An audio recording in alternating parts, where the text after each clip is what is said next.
We all want to believe. Believe that we are capable, disciplined, powerful, finishers of what we start. But belief doesn't come from books.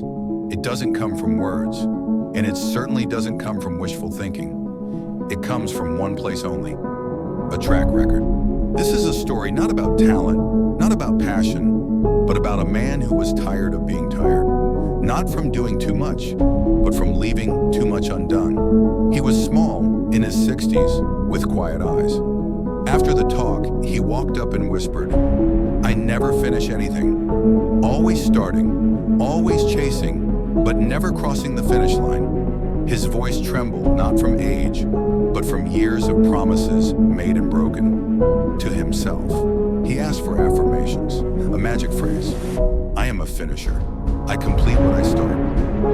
I follow through." But affirmations are only sugar on an empty stomach.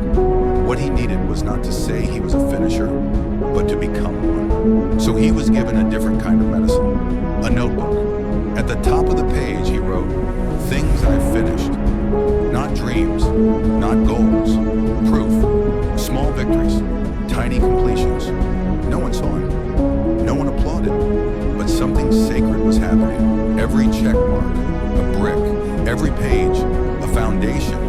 And before long, the man who once doubted himself began to trust himself again.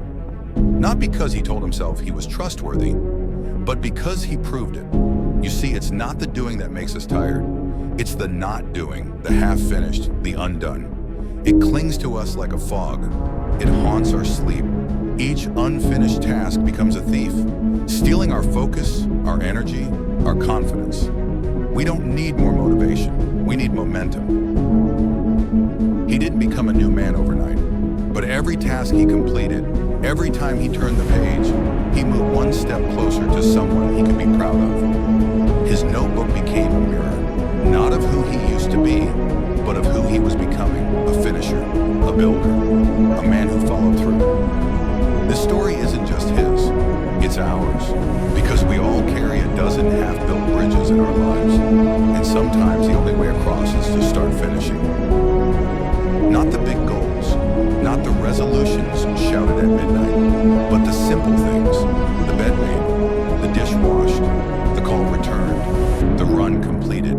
Each one is a thread. Weave them long enough, and you've built a rope strong enough to climb out of doubt. Belief is not a feeling. It's a track record, a history, a pattern, a truth. And you don't build it with hype. You build it with evidence. Because the right side of your brain, the skeptical one, doesn't care about what you say. It watches what you do. It doesn't believe affirmations. It believes patterns. So build yours. Start small.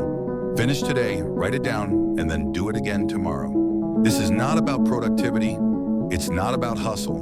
It's about becoming someone you can believe in. The track record you build will become the voice you trust. And when life asks, "Can you really do this?" you'll answer, "Yes. Look at what I've already done."